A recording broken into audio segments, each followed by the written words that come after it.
Degtuku sudeginti medį. Tai tas pat, kaip virtų kiaušiniu užmušti vištą. Degtuku sudeginti medį. Tai tas pat, kaip gerontofagija, kai jaunikliai suėda senuosius vorus.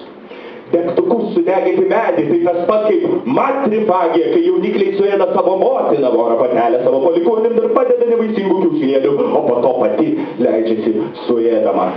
Degtuku sudeginti medį, tai tas pat kaip Šilainiuose Baltijos gatvėje nužudyti savo tėvą. Degtuku sudeginti medį, tai tas pat kaip kempinligė, kuria sirgo galvijai pramonėje šerti kitų galvijų kaulų miltais. Degtuku sudeginti medį, tai tas pat kaip uroboras gyvatė valganti savo uodegą. Degtuku sudeginti medį, tai tas pat kaip pasikarti savo paties uodegą.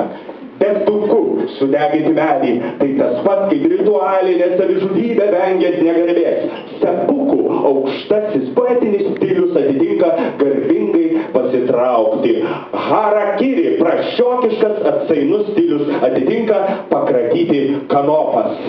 Samurajus prieš seppuku parašydavo eilėraštį, tai buvo atliekamo ritualo dalis.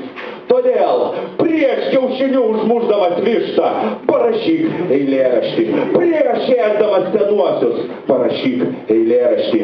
Prieš ėsdamas savo motiną parašyk eilėraštį. Prieš žudydamas tėvą parašyk eilėraštį. Prieš ėsdamas savo paties kaulų miltus parašyk eilėraštį. Prieš valgydamas savo uodegą parašyk eilėraštį. Prieš pasikardamas savo uodegą parašyk eilėraštį.